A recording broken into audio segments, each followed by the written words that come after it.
চাহিদার চেয়ে প্রায় ৩৯ লাখ টন বেশি আলু উৎপাদন হয়েছে গেল অর্থ বছরে, কিন্তু রপ্তানি হয়েছে ৬২,০০০ টনের কিছু বেশি। একে ব্যর্থতা হিসেবে দেখছেন রপ্তানিকারকরা। তবে কৃষি সম্প্রসারণ অধিদপ্তরের দাবি, রপ্তানি বাড়াতে চাষিদের প্রশিক্ষণ সহ নানা পদক্ষেপ নেওয়া হচ্ছে। কৃষি সম্প্রসারণ অধিদপ্তরের তথ্য মতে ২০২৪-২৫ অর্থ বছরে দেশের আলুর উৎপাদন ছুঁয়েছে ১,২৯,০০,০০০ টন, যা চাহিদার চেয়ে ৩৯ লাখ টন বেশি। প্রায় ৪৪% উদ্বৃত্ত থাকলেও রপ্তানি হয়েছে মোটেই ০.৫%। ৩৮ লাখ টনেরও বেশি আলু বৈশ্বিক বাজারে বিক্রি করতে না পারার পেছনে বেশ কিছু কারণ তুলে ধরলেন রপ্তানিকারকরা। জানালেন আন্তর্জাতিক মানসম্পন্ন আলুর জাত উদ্ভাবন ও উৎপাদন ঘাটতির কথা।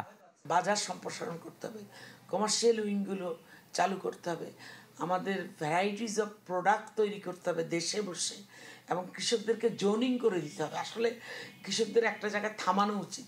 সরকার উচিত আমাদের এই প্রসেসিংয়ের দিকে একটু নজর রাখা, আর কোল্ড স্টোরেজগুলোর মান ধরে রাখা।